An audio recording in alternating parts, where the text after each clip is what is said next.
The power of the pharaohs, once absolute, once divine, begins to flicker like a dying flame. The great pyramids still rise above the desert, immense, immovable, eternal. But within the palace walls, all is not well. The air is thick with whispers.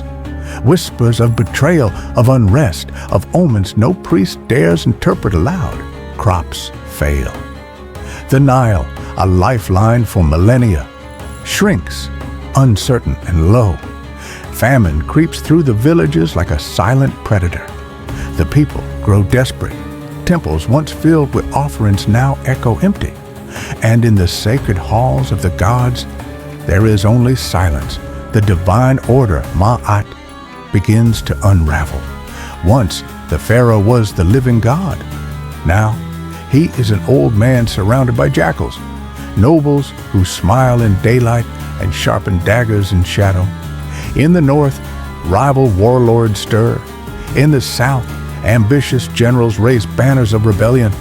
Across the delta, statues are defaced and sacred scrolls burned. No one agrees who rules Egypt anymore, or if the gods have abandoned them altogether. Fear blooms like a black lotus, but chaos does not only destroy, it creates. In the dust of collapse, something stirs, a new voice, a hidden fire. And though no one knows it yet, the soul of Egypt will soon awaken in the unlikeliest of places, not in the crumbling capital, but far to the south, in a city called Thebes. And there, a forgotten name will rise, one whispered in prophecy, etched in stars, and written in the blood of the fallen. The age of darkness has begun, and with it, the long journey toward rebirth.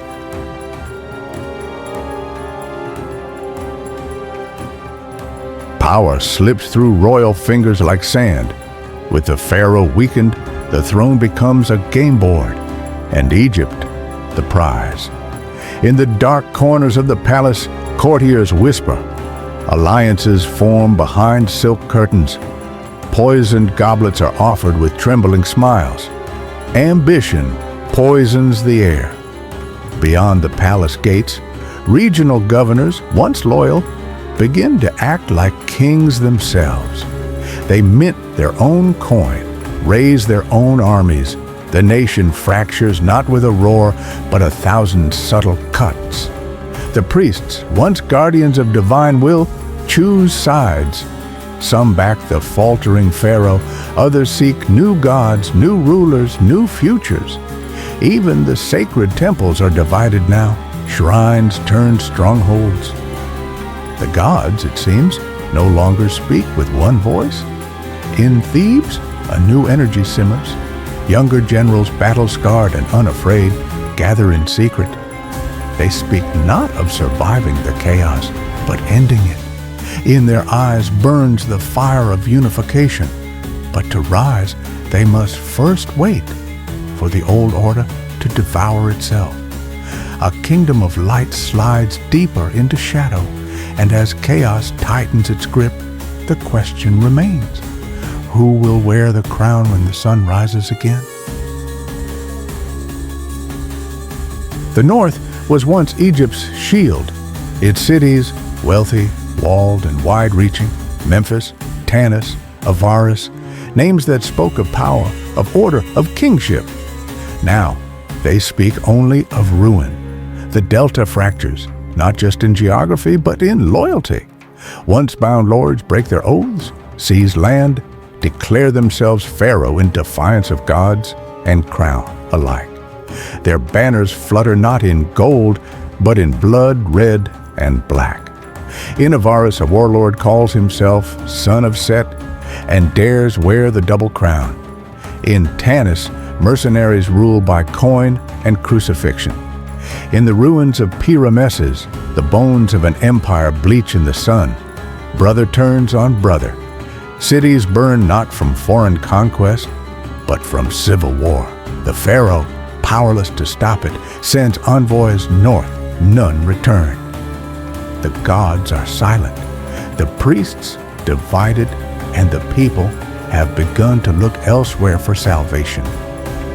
A whisper spreads across the villages. A southern prince gathers warriors beneath Thebes, not for glory, but for vengeance, not to reclaim power, but to restore balance. And even now, as the north crumbles, a forgotten army marches beneath the stars. They carry no royal standard, only a single sacred word, Ma'at. The fall of the north is no ending. It is the storm before resurrection. It is the breath before the roar. No pharaoh commands now. The crown lies shattered, and the land bleeds. But far from the ruins of Memphis and the chaos of the Delta, a different fire is lit in Thebes. Here, no ancient bloodline holds power. No golden throne determines rule. Instead, strength is forged in the temple and tested in the desert. The warrior priests rise, not merely as servants of the gods, but as soldiers of destiny. Beneath sacred columns, chants echo not in prayer, but in preparation for war. Young boys, barely taller than their shields, learn to march in rhythm. Girls memorize the names of fallen heroes. The whole city breathes discipline, unity, purpose, and above it all, the name of Amun is spoken in reverent awe. His image, veiled in gold, is carried through the streets, flanked by drums and blades. To the Thebans, Amun is not just a god, he is a command, a calling. Swordsmiths etch prayers into bronze. Councils meet not to divide power, but to prepare for its return. In the night, alliances are made by candlelight. On windswept hills, the first banner of unification rises, not as a symbol of conquest, but of restoration. Egypt will be whole again, but not by inheritance, not by luck, by fire, by will, by Thebes. And when a hawk lands on the shoulder of their chosen leader, even the oldest priest dares to whisper, "The gods have chosen. The tide is turning." The heart of Egypt beats not in the palaces of Memphis, nor in the tombs of kings long dead. It beats in the floodplains, in the mud brick villages, in the arms of the farmers and the fire of the blacksmiths. This is the heartland, and now it is a battlefield. The north has collapsed into chaos. The south stirs with prophecy and steel, and between them, the heart of Kemet stands divided. From Heracleopolis to Abydos, city-states choose sides. Some cling to the memory of the old pharaoh, others bow to rebel kings. But a new name is whispered in the winds of the south, Mentuhotep, Prince of Thebes, commander of the faithful, not yet pharaoh, but destined. He marches not with chariots of gold, but with men who have lost everything, sons of famine, slaves of war, priests in exile. They fight not for riches, but for Ma'at. The war is not swift. It grinds across the Nile like the slow turning of a wheel. Cities fall, are reclaimed, then fall again. Temples become fortresses. Sacred pools run red. Each victory is costly, each defeat devastating. But Mentuhotep does not falter. He sends letters to every governor, "Join me or be forgotten." He sends emissaries to the gods. "If I fall, let it be on holy ground." And slowly, the heart of Egypt begins to beat for him. Not because he is king, but because he is the only one left who believes Egypt can be whole again. The war for the heartland is not just for land. It is for identity, for memory, for the soul of a civilization.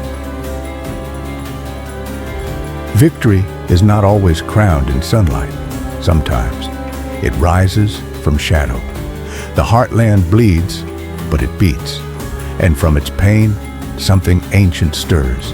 Not an empire, not yet, but a name, Mentuhotep. He does not sit on a throne. He sleeps on the earth beside his men. He eats what they eat, marches where they march. He is no pharaoh, not in title, but in spirit. He is something more, a bridge between ruin and resurrection. And yet, he remains hidden from the gods, from the records, from history itself. The North mocks him, a southern upstart, a pretender. Even in Thebes, some whisper doubt. But his silence is not weakness, it is preparation. He waits not for power, but for the moment when Egypt is ready to believe again. He rebuilds in secret. Scribes copy ancient scrolls in candlelight. Architects sketch visions of a tomb unlike any before, not for a god among men, but for a man who became God through service. One by one, the cities bend the knee, not to gold, but to order, to Ma'at, to the hidden king. He does not need to proclaim his rule. The people already do, and in a single dawn across Egypt, temples sing his name, priests anoint his image, and the two crowns, upper and lower, are offered in silent reverence. The hidden king has risen, not in conquest, but in conviction. And now, Egypt breathes again. But shadows still linger. For every rise, there is a reckoning. No kingdom rises without cost. No crown rests on a brow without weight. And no monument touches the heavens without being built from the bones of the earth. The unification is one. Mentuhotep has emerged from shadow into sunlight, pharaoh of Upper and Lower Egypt. The war is over, but peace is not yet born. In the valleys of the south, the land is raw, fields are salted by blood, temples cracked by siege, and the gods, long silent, now demand a price. Mentuhotep hears them, and he answers with stone. At Deir el-Bahari, across from the sacred Nile, a vision is carved into the cliffs. A temple, not of luxury, but of memory. A tomb, not of death, but of promise. Blood built the kingdom. Stone will preserve it. Thousands labor beneath the sun. Architects, masons, farmers turned builders. They cut, drag, raise, not for wealth, but to etch the story of a broken Egypt, made whole again. Each statue, each pillar, each carving sings the same truth, that Egypt is eternal, that Ma'at has returned, that the hidden king now walks among the gods. But the stone is not the only thing that endures. Enemies still linger in the desert winds. Northern lords plot revenge. Even within the court, old wounds fester behind polished smiles. So Mentuhotep does what only the greatest kings dare. He builds not just for himself, but for all of time. A monument of blood and stone, a legacy forged in silence and sacrifice. And deep in the red cliffs of Thebes, the Middle Kingdom is born. Egypt has always been two things, two lands, two crowns, two hearts beating in uneasy rhythm, upper and lower, south and north. One ruled by the reed, the other by the bee. For centuries, they were bound by blood and torn by pride. But now, they kneel together. The war is over. The temple is complete. And at last, after famine, fire, and the silence of gods, Egypt stands whole once more. Mentuhotep, once a prince of dust and prophecy, now walks in the fullness of divine kingship. No longer hidden, no longer doubted. He wears both crowns, the white crown of Upper Egypt, the red crown of Lower Egypt, bound by the uraeus, symbol of divine authority. The two lands are his, but more than land, he has restored something sacred. Balance, Ma'at, memory. In Memphis, The broken statues of old kings are raised again. In Abydos, the rites are restored. The priests sing, the markets bustle. The Nile runs full and wide once more. This is not just a political victory. It is a spiritual resurrection. Egypt remembers itself, not as a kingdom in chaos, but as the cradle of the divine.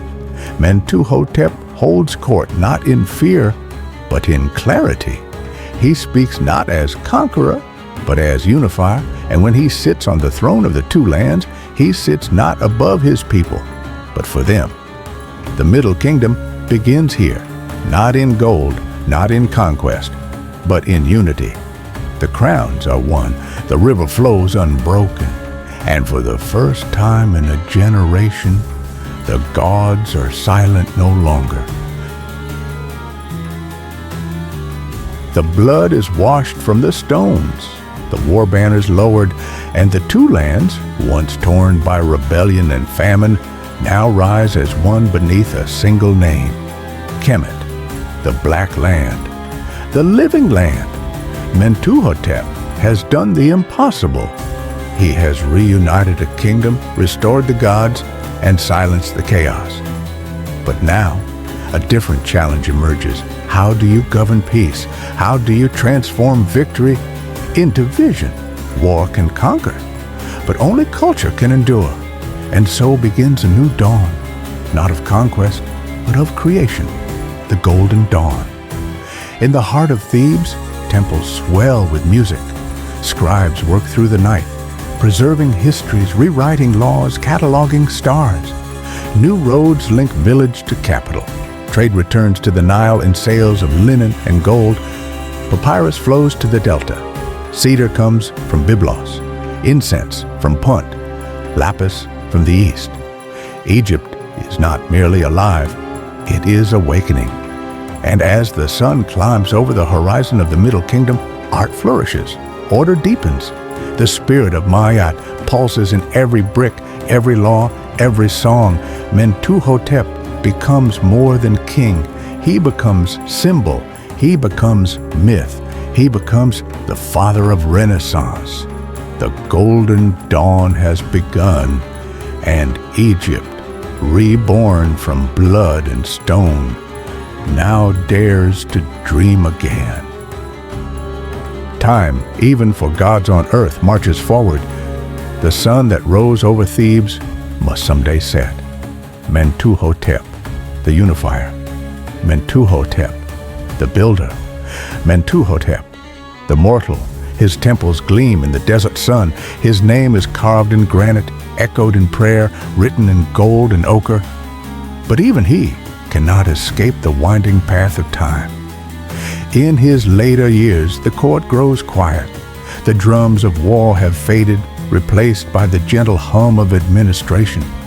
Scrolls, not swords, fill the palace halls, and the pharaoh walks more slowly now. He looks not to the past, but to the horizon, to the children born in peace, to the architects who build not for glory, but for harmony, to the scribes who no longer record civil war, but philosophy, poetry, and the movement of the stars. He dreams of a kingdom that will outlive him, of justice that will not fade when his tomb is sealed, of a son or a son's son who will not only wear the crowns, but deserve them. But Egypt is never still. Even in peace, ambition stirs. Eyes shift in court shadows. Allies become rivals, and the gods, ever silent, offer no promises. Mentuhotep watches from his balcony. He sees a river that never stops flowing, a people who never stop dreaming, and a future, uncertain, vast, and radiant, rising like the sun from the eastern mountains. He knows his time is ending, but Egypt's story is just beginning.